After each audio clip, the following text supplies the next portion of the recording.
Hey everybody, welcome to Cult Fiction. We are talking about Deadpool versus Wolverine today, which is the hottest thing in the nation, according to Eric, and he would know because he's up on all the stuff. We actually, the three of us, myself, Alex, and Eric, we went to Comic-Con this year and we watched Deadpool versus Wolverine in San Diego during Comic-Con. So it was especially enjoyable. All right, let's go around the table. I want to go first. Actually, I'm going to go first. This was a fantastic movie for what it was. This was absolutely a fantastic movie. This is the Deadpool and Wolverine team up that people have been waiting for 15 years. It was great. That said, this is not the Marvel movie that you take the family to. This movie was rated R for a number of very important reasons, right? So make sure you take your thickest possible armor when you go to see this movie. But what was fascinating, I thought, what was most fascinating about this movie was how sort of self-deprecating it was. It was Marvel making fun of itself, right? And the Deadpool character, as we all know, has a history of breaking through the fourth wall, right? And this movie did that so much and so effectively that I just found it extremely enjoyable, right? I found it so different. And the last few weeks we've gone into the Acolyte, right? We've talked about the Acolyte. We've talked about, why we didn't really care for it. And I'm just thinking, like, this movie, to my mind, you tell me if I'm wrong, but to my mind, this movie gave fans exactly what they wanted, right? You had Deadpool in all his gross, hypersexualized glory. You had Wolverine with his claws out, actually drawing blood. quite a lot of blood, actually. Like, everything that the fans wanted was in this movie, right? It was almost like Kevin Feige and the director and everybody just got out of the way and let the characters create the movie. You know what I mean? And instead of trying to force the world to do like they did in the Acolyte, they're trying to force the Star Wars universe to behave in this particular way because of the story that they wanted to tell, this very specific story. This one was like, I feel like they threw the doors open and just let these guys go nuts. That's what I really, really enjoyed about it. Who wants to go next? Raise your hand. I mean, I'll go. Go. It's weird. It's like one of those things where where do I even start? Like, the good, the bad, and the ugly. I could do the good, the great, and the ugly, maybe. I mean, the good is obviously like we got a third Deadpool movie. We got Wolverine in it in the yellow suit. And we got a lot of fun. I think fan services is the word to describe this movie, though, honestly, and that's not a bad thing. Right. It's all what we wanted so much. And there was a lot of meta humor. The great is just the way everything came together. The cameos in it, obviously, huge Gambit fan. And Right. unfortunately, the only thing that was spoiled for me for this movie was Gambit showing up. I don't actively avoid spoilers because I don't typically care, but I didn't seek them out either. And I was actually on a subreddit that is only dedicated to Gambit on Friday night before I saw the movie. And it didn't say anything about it being a movie spoiler. And they post a lot of comic stuff there. And so it just was like, this is a spoiler. And it didn't say anything about the movie. So I clicked on it and there was fucking Channing Tatum staring at me in a Gambit costume. So like a moment that I would have jumped out of my seat in the theaters when that happened was stolen from me, but it was effectively replaced by Blade showing up, which I had no idea that Wesley. Right? I had no idea. So I didn't know anybody was going to be in it.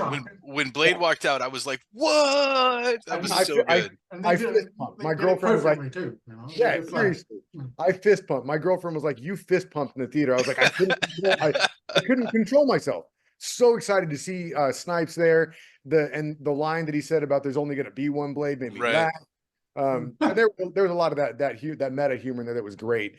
So Gambit was great, Blade was great. The other moment in the movie that made me like really audibly cheer was when Wolverine put on the cowl. I was like, I'm getting goosebumps from it now, dude. Like, just chills when the cowl came on. I was like, oh my god, this is everything. And so that's like, and there's so much more to talk about, but we only have so much time. So the ugly for me isn't really necessarily ugly, but I think it kind of goes back to the fan service where like, if I'm going to be negative about it, which I'm pretty good at being negative about everything, this movie it's made for us. It's made for the fans. It's not if you take out the meta humor and you take out the fan service, it's the storyline's pretty garbage. Right. Realistically. I mean, that's like Absolutely. Yeah, if you don't know anything about the MCU, if you don't know anything about what's been going on behind the scenes and like, the movie controversies that have been happening off the screen and like all that kind of stuff and who Kevin Feige is, if you don't know who Kevin Feige is, then you're going to miss like most of this movie, right? to the point So, to where if you just pick at the story a little bit, yeah. stop. yeah. Wait. And the only reason I bring it up, is because like my son has seen both Deadpools and he's older, he's 18 now. And he didn't see him when they came out because he was too young, but he's seen both Deadpools now and he loved it. He did look at me when Gambit showed up and he said, how come Gambit's doing like a kind of racist Mexican accent? I was all, dude, he's Cajun. And he's like, what's a Cajun? I'm like, bro. Wow. That's funny. Oh, it was great. But my daughter, who knows nothing about Deadpool and just knows that I'm a fan of the movie, she actually made me a hand-drawn comic at one point in time, oddly enough, called Deadpool Meets Wolverine or Deadpool Meets Gambit. So she just knows that I like it, but she's never seen any of it. She has no idea about the storyline or anything like that. She fell asleep during it. Wow. So that kind of speaks for the story because it was an entertaining movie, but she didn't know what was going on. She was bored. So if you don't know what's happening, then the story doesn't really do you a good service there. Back to the note about like it being R-rated, and I'll wrap up here. Deadpool 1, when it came out, I was pretty adamant about what you're saying now. It's an R-rated movie. Don't take your kids to it. I'm saying this as a parent. I'm saying this as a friend. Don't take your kids to it. And one person that I talked to quite often at that point in time was like, I took my son to it, and I think his son was either 10 or 12 at the time. He said, I took my son to it. I only had to cover his eyes a couple times. That's the point. If you got to cover their eyes or their ears during the movie, you don't take them. I mean, as a parent, that's how I see it. If they can't watch the entire movie, eyes open, ears open, start to finish, they probably shouldn't be there. If you're censoring them, that's why they shouldn't be in the audience. And this is definitely one of those movies. I see stories of people walking out because of whatever. You take your pick of the offensive things in the flick, and it's like, well, what? It was R-rated. Shut up. What did you expect? That's right. It's true. That's true. Eric, what is your take on it? That just reminds me of there was this movie, Your Highness. You remember Your Highness with yeah. Okay. So I remember I actually saw that movie in the theater, and I remember seeing this guy walk in who I went to college with. And I was like, oh, so I wasn't like yelling at him, but I saw him, and he brought his daughter to see this movie. And she might have been 12, maybe. And I don't know if you remember, but there's this part where he fights the Minotaur. Oh God. And he cuts the Minotaur's dick off. Yeah. And he basically wears the Minotaur's dick for the rest of the movie around his neck. And it's just, and then there's the part where he's just like rubbing it in the girl's face and stuff. And he's just like, oh, he's like, dabbing her tears with it and stuff. And I'm just like, and the only thing I'm thinking is this poor bastard over here. Like, this poor bastard. Why did you bring your daughter to this R-rated movie? This, your 11-year-old kid, whatever. And I'm just like, that sounds like yeah. What have you done? But anyway, wow. So, no, I mean, I really enjoyed it. Yeah, the story, you don't want to pick at the story too much. I started picking at it in my brain a little bit. I was like, stop it. I was like the kid, that was like Schwarzenegger in kindergarten. Stop it. You're eating other people's lunches. Stop it. And so I stopped doing it. I was like, just enjoy the movie. Just enjoy it for what it is. Totally good. It shows that like if you give people what they want, they'll go to the theater. It's made over $800 million now in freaking like 10 days. It breaks the fourth wall. Again, it shows the difference between the way he breaks the fourth wall and the way like not to be a dick, but She-Hulk breaks the fourth wall, right? Right. You know, there's the adage of punching down. You know that that comedy of punching down. When he breaks the fourth wall, he's taking shots at Marvel. Right. He's just like, oh, you've welcome to the MCU, Wolverine. You've kind of joined at a down point or something like that. Right. You joined us at a low point. Yeah. You go to the low point, or they'll make the joke about there's only one Wolverine or one Blade, and all that kind of stuff, and you kind of get it. When She-Hulk breaks the fourth wall, she's taking shots at half the audience. She's taking shots at like the men in the audience who like the toxic fandom and all this kind of stuff. And it's like that's and I've said that before. It's like if the male superheroes, if all their shots were at female audience members would be sick of that instantaneously. Right, for good reason. For good reason. And for good reason. If Spider-Man, talked like a Giga Chad who watched, who talked like Andrew Tate podcast clips, right. They like, I'm sick of Spider-Man, and that's what guys are sick of. And so this is an example of breaking the fourth wall, taking shots at Marvel. He didn't taking shots at fans. He took shots at Marvel, and it worked. Right. And it gave people what they wanted to see, and they rewarded them with like a $211 million opening weekend domestically. Which is it the biggest R-rated movie of all time? That's what I hear, and then it's like the sixth biggest in MCU. So it's right back with it's along there with the first Black Panther, the first three Avengers, Iron Man 3. It's right up there with right. the Captain War. It's right up there with these movies that made well over $1 billion. I've just recently read online that it's projected to pass the $1 billion mark by like Thursday. Wow. And then, probably. Wow. If I remember correctly, when they did the pre-sales, it had like one of the, if not the biggest, one of the biggest pre-sale weekends for an R-rated movie of all time. Right. So it's been a long time. I wouldn't be surprised if it was the highest grossing R-rated movie already. Like for pre-sales though, like I'm talking months ago when they first went on sale for an R-rated movie, the numbers were through the roof. Yeah, I'm looking like it's gonna make it's what's it called? Its estimates for this weekend are 97 million for this weekend, but it did go, it's estimated for last week was 206, and the actual ended up being 211. So it's possible with a estimate of 97 that it could still hit 100 when the actuals come out. But it's at 8. It's with that estimate, it's at 824 worldwide. So $1 billion is, to say that that's a done deal, it's a done deal. Right. Knock on wood. Right. And so they've been rewarded, and it's like a lot of, and this is a frustrating thing as a fan of Disney, which I am, and a fan of Marvel and a fan of Star Wars. All of the stuff that the issues that they've been having are completely self-inflicted, 100% self-inflicted. You do this, you make money. It's not that hard. Right. Like you guys have been the masters at it. You did 20 other movies and you were the masters at it. You decided to switch up the formula and give people what they didn't want because you had a bunch of activists or whoever tell you that this was the better way to do it. And you got your hand slapped with really crappy box office. I hope this is the, this is tide changing. We'll see. We'll see. We'll see. I got a watershed moment. Question at the end. Yeah, what's up? I don't. No, let Alex go. I got a financing question though. It kind of has to do.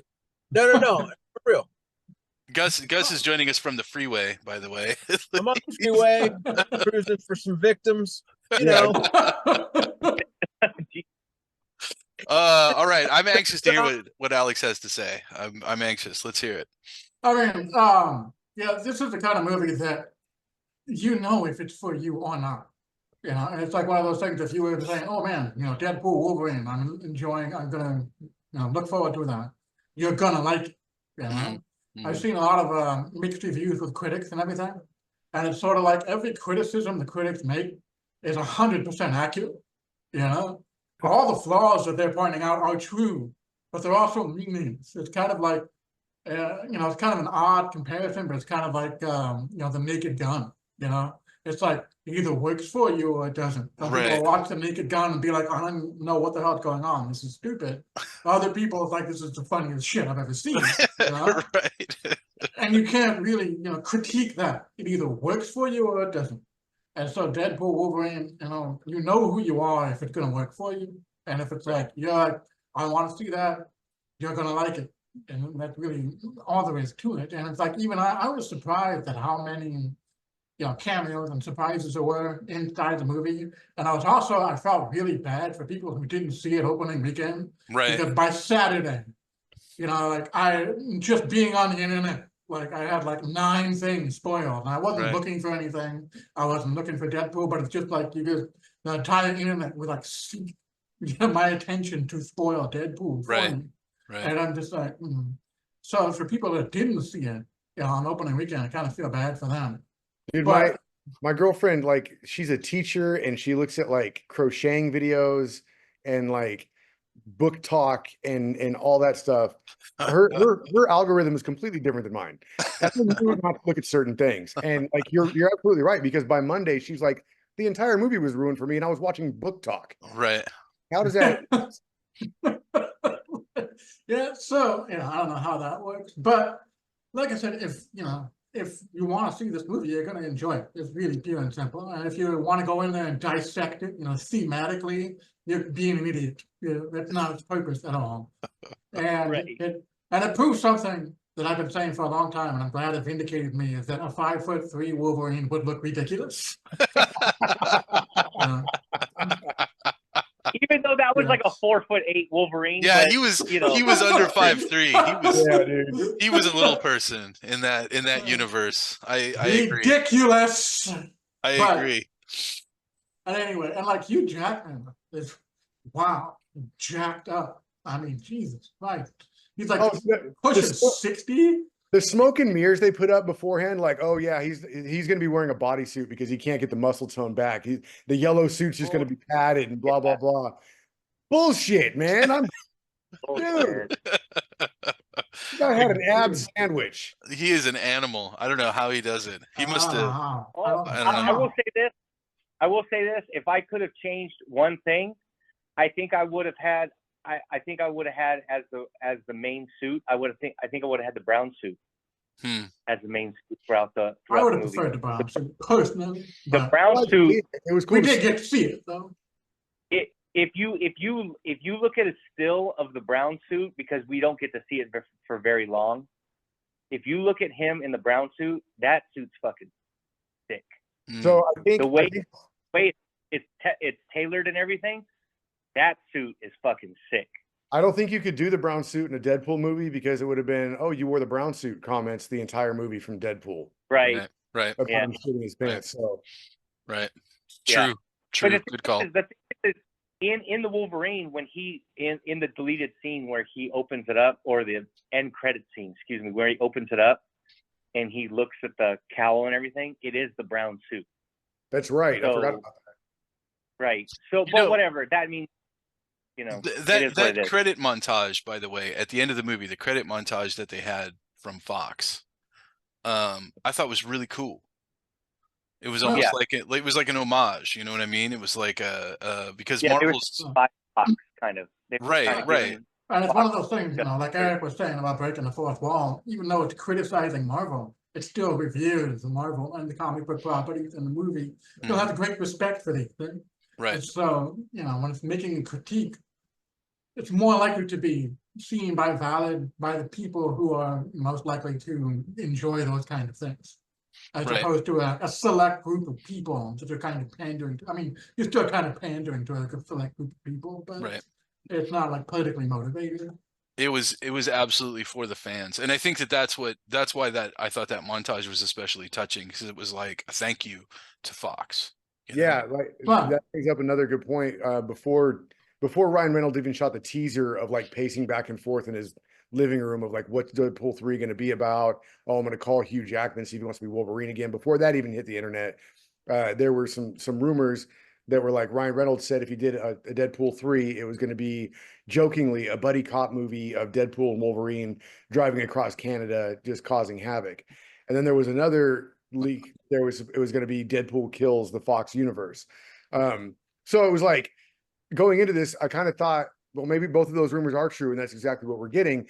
And they were true and they weren't at the same time, because it wasn't quite driving cross country like the teaser said, and it wasn't quite killing the Fox universe, but at the same time, it gave it quite the send off, which was nice to see. It was a good way to end that chapter. It was great.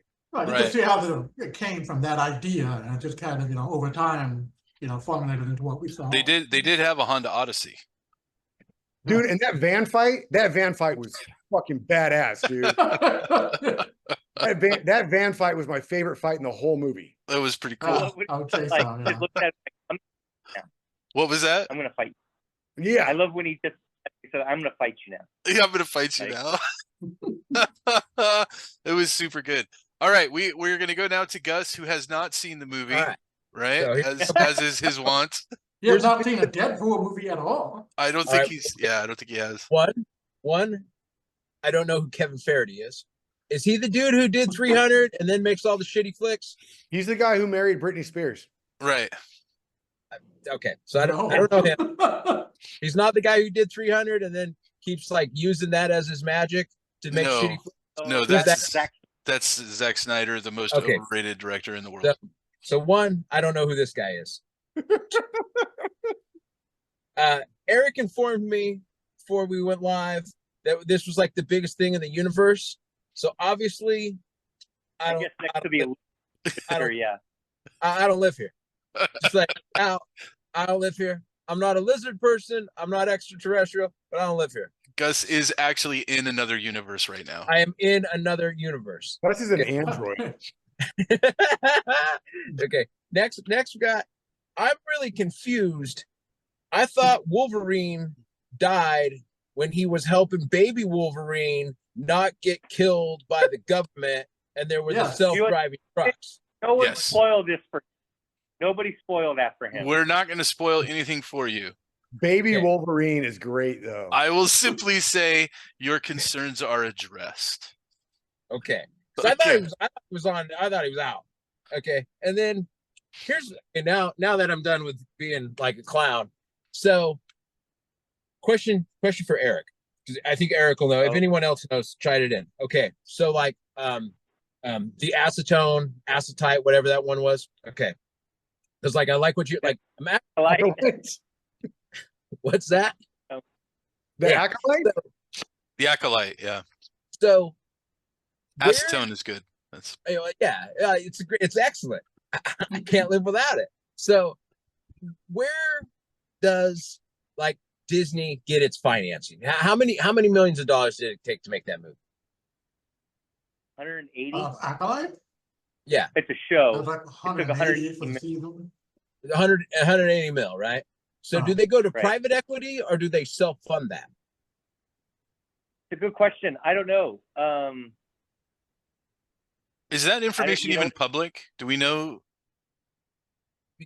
I'm not sure. There has been a lot of speculation on how that happens. A lot of like ends up being conspiracy theories and stuff like that because let me throw my hat. Yeah, I figured that's why you're asking because it gets to a point where it's like you're clearly people have to start asking a question. You're clearly not making these movies to make money, right? If it's private equity, movies to sow division and to sow discourse in the populace, and discord, Oh my thunder, bro! I don't ever get to talk on this. So people, I don't mind, if you're getting money from private entities, whether it's China, Middle East, or whatever, they don't necessarily need to see a profit because everybody arguing and being pissed at each other in America over some dumb bullshit is what they wanted. So that's where the conspiracy theory comes in. Well, so I'm on that first of all, right? Because I've been chewing on that Disney lost, like, they lost $4 billion during their they lost $4 billion, right? Which is an enormous amount of money over the last 4 years. Is that right? Was it 4 years? I thought it was a little less time, but either way, that's a ton of money. And like, when I really thought about it, it's not like the company didn't show like a profit. They lost out. They didn't make one fucking buck. Like, they lost $1 billion fucking dollars, right? Over and over and over again. And so I started thinking about it, and then I was watching a thing about like how much wealth private equity controls, right? Like, just 3 companies control like $64 trillion, which is an enormous amount of money. It ends up being like about, I think, like an eighth of like the global GDP, right? And so I started thinking, well, where's this come from, right? It's just my 2 cents. I know I sound tinfoil hat, but whatever. Well, so, no, I mean, let me just inject real quick, right? Some commercial reality. At the end of the day, the people who are in charge of making determinations of whether or not certain things happen is the board of directors for Disney, and they have a not just a fiduciary duty, but a legal duty to do what's best for the company. And so they're it's not just that they have a desire to turn a profit, it's that the shareholders have essentially hired them to turn a profit, right? So if they don't turn a profit, if they intentionally are making decisions to not make money, that is that's illegal. Actually, it's against the law. So I understand what you're saying, and I don't doubt that there are some entities out there that are interested in sowing strife and division. But I would say that I don't think that you need any kind of conspiracy like that to explain why you've seen a shift in the types of entertainment that have been coming out. I think it's very clear. It's that we have gone through a phase. You can call it woke, you can call it whatever you want. That has reprioritized, shifted our priorities as far as what we want to see in our entertainment. At least at the executive level, their priorities have shifted. And I think what Eric has been talking about, and what I have been talking about with this movie, is that shift away from the prioritizing entertaining your fans and towards a sort of activist mindset ultimately loses you money, right? Because you satisfy the activists, but you don't satisfy your fans, and there are a lot more fans than activists. It's real simple math, right? Eric, am I missing anything? No, yeah, no, it's yeah. I mean, the proof's in the pudding. This movie made more in 3 days, just domestically, than the Marvels made in its entire run worldwide. So the Marvels made $206 million in its entire run worldwide, and this made $211 million just domestically. It only made 206, really? Yes. Yeah. Even break even on that, or no? Not even close. Not even close. Wow. It probably lost $200. Wow. It probably lost needed to make. $200. Yeah, it needed to make like $600 million at the box office just to break even. Right. Jesus. And this is what I'm saying. Like, it's mind-boggling that they can leave that much money on the table. Now, I think what's difficult for a lot of people to understand, myself included, because I always think of, because I love, Marvel and all. Even with like when they bought Fox, right? I think they bought Fox for like, $40 billion or something like that. And the the IPs of, you know, the Marvel stuff and everything was like $3 billion of that, right? The rest of it was like property, was the other, you know, their library, but a lot of it was property and studios and all this kind of stuff. We tend to think of the things that we like to be like much bigger than they are, right?